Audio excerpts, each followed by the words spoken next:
Hi കാന്ത. ദുൽഖർ സൽമാനും റാണയും ചേർന്നാണ് cinema നിർമ്മിച്ചിരിക്കുന്നത്. ഈ സിനിമയുടെ ബഡ്ജറ്റ് എത്രയാണ്? ഈ സിനിമ തിയേറ്ററുകളിൽ വിജയിക്കുമോ? അങ്ങനെ ഒരുപാട് സംശയങ്ങൾ സോഷ്യൽ മീഡിയയിൽ നിറയുന്നുണ്ട്. സിനിമയുടെ ബഡ്ജറ്റായിട്ട് പറയുന്നത് 35 to 40 കോടിക്കകത്താണ്.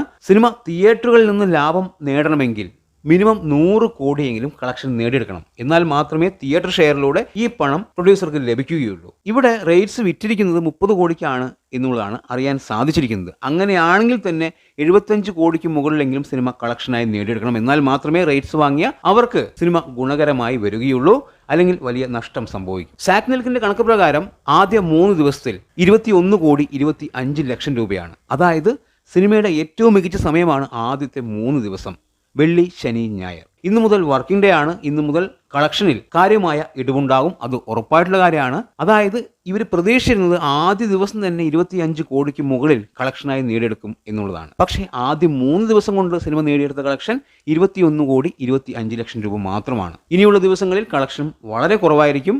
അതുകൊണ്ട് തന്നെ ഈ സിനിമ വലിയ രീതിയിൽ മുന്നോട്ട് പോകാനുള്ള സാധ്യതയും കുറവാണ്. ഇത് ഒരു കൊമേഴ്ഷ്യൽ സിനിമയൊന്നും അല്ല. അതുകൊണ്ട് തന്നെയാണ് സിനിമയ്ക്ക് പ്രേക്ഷകർ അധികം കയറാതിരിക്കുന്നത്. സിനിമ കൂടിപ്പോയി കഴിഞ്ഞാൽ ഒരു 50-55 കോടിയിൽ നിൽക്കും എന്നുള്ളത് തന്നെയാണ് നമ്മളുടെ ഒരു അഭിപ്രായം. ഇപ്പോഴത്തെ സാഹചര്യത്തിൽ അല്ലെങ്കിൽ ഇപ്പോഴത്തെ പോക്ക് വെച്ച് അങ്ങനെയാണ് മനസ്സിലാക്കാൻ സാധിക്കുന്നത്. എന്തായാലും സിനിമ നല്ലൊരു സിനിമയാണ്. പക്ഷേ കുറച്ച് ലാഗുണ്ട്. എല്ലാ പ്രേക്ഷകർക്കും ഇഷ്ടപ്പെടണം എന്നില്ല. ദുൽഖർ, സമുദ്രക്കനി, റാണ എല്ലാവരും മികച്ച പ്രകടനമാണ് കാഴ്ചവെച്ചിരിക്കുന്നത്. പക്ഷെ പ്രേക്ഷകരെ തിയേറ്ററിലേക്ക് വരുത്താൻ ഇതൊന്നും മതിയാവുന്നില്ല എന്നുള്ളത് തന്നെയാണ്. എന്തായാലും പ്രതീക്ഷയ്ക്ക് വിപരീതമായാണ് ഇപ്പോൾ കാര്യങ്ങൾ മുന്നോട്ട് പോയിക്കൊണ്ടിരിക്കുന്നത്. തമിഴിലും തെലുങ്കിലുമായിട്ടാണ് സിനിമ വന്നത്. അവിടെയും കാര്യമായ ചലനങ്ങൾ സൃഷ്ടിക്കുന്നില്ല എന്നുള്ളതും എടുത്തു പറയണം.